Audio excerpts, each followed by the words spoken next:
Welcome back to my channel. और आज मैं आपके लिए लेकर आई हूँ एक और न्यू वीडियो जिसके अंदर हम पढ़ने वाले हैं क्लास 9 की हिंदी की बुक की कविता खुशबू रचते हैं हाथ। जिसने अभी तक नए इलाके में कविता नहीं देखी है वो मेरे चैनल में जाके उसे भी देखना। कविता शुरू करने से पहले मेरे चैनल को सब्सक्राइब कर दीजिए और लाइक कर दीजिए इस वीडियो को। चलिए पहले इस कविता की शॉर्ट समरी देख लेते हैं जिससे आपको ये कविता और अच्छे से समझ आ पाए। इस कविता में कवि ने खुशबू रचते हैं हाथ में हमारा ध्यान उपेक्षित वर्ग की ओर खींचने का प्रयास किया है। इसमें कवि अगरबत्ती बनाने वाले लोगों की बात कर रहे हैं कि जो हमारे लिए खुशबूदार अगरबत्ती बनाते हैं असल में वो गंदगी भरा जीवन व्यतीत कर रहे हैं। जो लोग अगरबत्ती बनाते हैं वो नालियों में कूड़े करकट इन ढेरों में रहकर वह अगरबत्ती का काम अपने हाथों से करते हैं।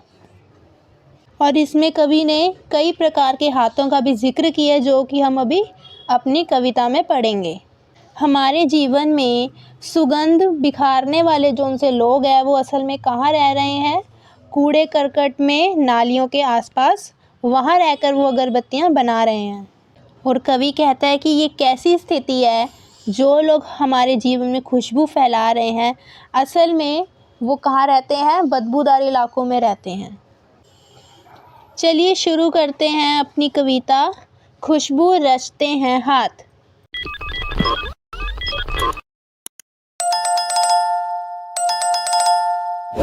कई गलियों के बीच, कई नालों के पार, कूड़े करकट के ढेरों के बाद, बदबू से फटते जाते इस टोलों के अंदर, खुशबू रचते हैं हाथ, खुशबू रचते हैं हाथ। अनुरोध किया है, जिस प्रकार कमल कीचड़ में ही खिलता है उसी प्रकार कवि ने बताया है कि वातावरण को सुगंधित कर देने वाली अगरबत्ती गंदी झुग्गी एवं झोपड़ियों में ही बनती है। ऐसी बस्तियां जहां से गंदे नाले निकलते हैं, जहां पर कूड़े करकट का ढेर लगा होता है, बदबू से भरी गंदी बस्तियों में रहने वाले लोग ही खुशबूदार अगरबत्ती बनाते हैं। इसलिए कवि ने इस कविता में कहा है खुशबू रचते हैं हाथ। इसमें कवि ने अगरबत्ती की तुलना किससे की है? कमल से। जैसे कमल कीचड़ में उगता है, यानी कि जो कमल कितना देखने में कितना सुंदर होता है लेकिन वो उगता कहाँ है? एक कीचड़ में, गंदी जगह में। और वैसे ही अगरबत्ती कहाँ बनती है? गंदी झुग्गी झोपड़ियों में जो नालों के पास है। अगरबत्ती हमें खुशबू देती है लेकिन वो बनती कहाँ है? गंदी जगह पे। नेक्स्ट देखिए, उभरी नसों वाले हाथ, घिसे नाखूनों वाले हाथ, पीपल के पत्ते से नए नए हाथ, जूही की डाली से खुशबूदार हाथ, गंदे कटे फिटे हाथ, जख्म से फटे हुए हाथ, खुशबू रचते हैं हाथ, खुशबू रचते हैं हाथ। चलिए इसकी व्याख्या करते हैं। अगरबत्ती बनाते बनाते अधिकतर कारीगरों के हाथ घायल हो गए हैं। किसी कारीगर के हाथ की नसें उभरी हुई हैं तो किसी के नाखून अगरबत्ती बनाते बनाते घिस गए हैं।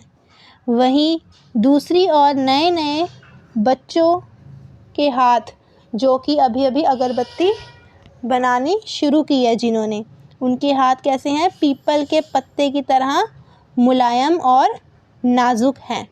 पीपल का पत्ता कैसा होता है? नाजुक होता है। और वैसे ही उन बच्चों के हाथ नाजुक हैं। जैसे मैंने आपको ऊपर बताया था कि कवि किन हाथों की बात कर रहा है जो कि हम नीचे पढ़ेंगे, तो वो यही हाथ है। उभरी नसों वाले हाथ हम उन्हें कह सकते हैं जो कि बुज़ुर्ग लोग हैं, बूढ़े लोग हैं, तो उनके हाथ कैसे हो जाते हैं? उनकी नसें बाहर दिखाई देने लग जाती हैं तो उनको हम कहते हैं उभरी नसों वाले हाथ। यानी कि इसमें हर तरह के लोग इंक्लूड हैं, बूढ़े भी हैं, जवान भी हैं, जो नए नए बच्चे हैं, लड़कियां हैं, वो भी क्या कर रहे हैं? अगरबत्तियां बना रहे हैं। आगे कवि कहता है उनमें से कुछ लड़कियों के हाथ तो जूही की डाली की तरह पतले हैं। जूही की डाली कैसी होती है, वो बहुत पतली डाली होती है, और वैसे ही उन लड़कियों के हाथ भी पतले हैं। बहुत दिनों से काम करते हुए कई कारीगरों के हाथ कट फट चुके हैं, उनके ज़ख्म भी गंदगी से भरे हुए हैं। ऐसे हाथ ही हमारे घर में खुशबू फैलाने वाली सुगंधित अगरबत्तियों का निर्माण करते हैं। इसमें कह रहे हैं कि जो वहाँ कारीगर अगरबत्तियाँ बना रहे हैं, उनके हाथ क्या कट फट गए हैं और उनके ज़ख्म अभी तक भरे भी नहीं हैं, लेकिन तब भी वो क्या कर रहे हैं, अगरबत्तियाँ बना रहे हैं। तो कवि कहता है कि जो ऐसे ही हाथ हैं, जिन हाथों की हमने अभी बात की है, वो क्या कर रहे हैं, हमारे घर में खुशबू फैलाने का काम कर रहे हैं। अपने आप को दुख देकर, अपने आप को कष्ट देकर और ऐसे गंदे इलाकों में रहकर भी वो क्या कर रहे हैं, हमें खुशबू प्रदान कर रहे हैं। चलिए आगे पढ़ते हैं। यहीं इस गली में बनती है मूल्य की मशहूर अगरबत्तियाँ। इन्हीं गंदे मोहल्ले के गंदे लोग बनाते हैं केवड़ा, गुलाब, खस और रात रानी अगरबत्तियाँ। दुनिया की सारी गंदगी के बीच दुनिया की सारी खुशबू रचते हैं हाथ, खुशबू रचते हैं हाथ, खुशबू रचते हैं हाथ। चलिए इसकी व्याख्या करते हैं। इसमें कवि ने हमें यही बताया है कि शहर के बड़े से बड़े घरों में जलने वाली खुशबूदार अगरबत्तियाँ इन्हीं गंदी बस्तियों की झुग्गियों में बनती है, जहाँ पर हमेशा बदबू भरी रहती है। चाहे कोई भी मशहूर अगरबत्ती हो, जैसे केवड़, गुलाब या रात रानी, ये क्या है, जो बड़े बड़े ब्रांड्स होते हैं अगरबत्ती के, उनके नाम हैं। सभी यहीं इस गंदी बस्ती में रहने वाले गंदे लोगों के गंदे हाथों से बनाई जाती है।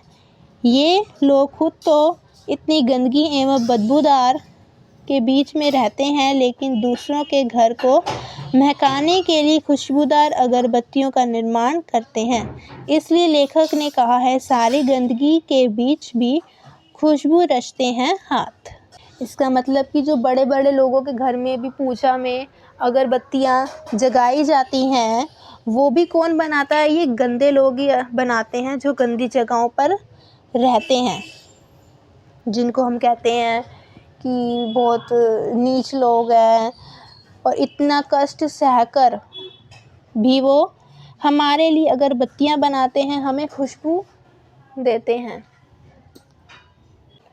और कवि कहता है, सारी गंदगी के बीच भी खुशबू रचते हैं हाथ।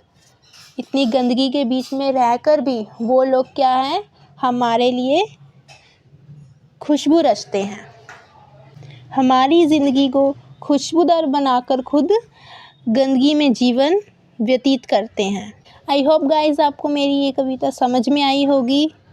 मेरे चैनल को सब्सक्राइब एंड इस वीडियो को लाइक कर दीजिए। चलिए मिलती हूँ मैं अपनी नेक्स्ट वीडियो में। तब तक के लिए बाय बाय।